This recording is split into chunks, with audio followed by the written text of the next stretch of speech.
Morgan, and today I'm excited to show you this cute little fabric bag that I sewed. I completed this project all this morning, and I didn't really follow a pattern.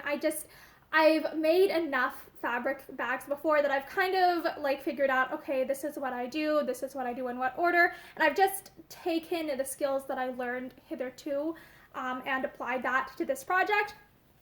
And one thing that I am pleased about with this is that I did manage to enclose all the raw edges, so hopefully this shouldn't like fray. And I did also box the corners on the inside, so it kind of has like a more of an upright shape rather than something that's very like two-dimensional and flat. This is a little bit more three-dimensional.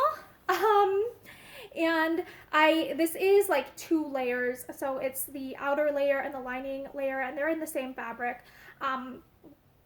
And I really needed it to be 2 layers, that way I could do the drawstring type casing and have it not be like at the top edge, but instead like thread the drawstring a little bit downwards.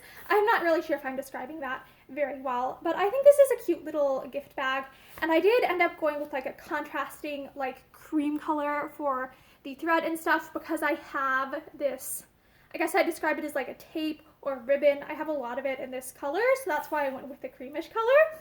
And I'm going to use this to store, this is a cute little locket that I got at Planet Comic-Con, and I'm going to give it to someone who's very, very dear to me.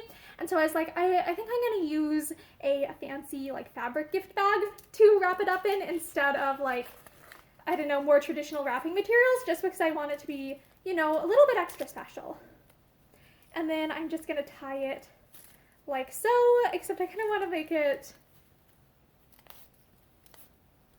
more like this. I don't know. So yeah, I'm just very happy with how this turned out. This isn't like a tutorial or anything like that. This is just like a look what I made thing. So yeah, thank you for checking out this video, and I hope it inspires you to tackle projects that you've been putting off or wanting to work on. And I hope you have a great day.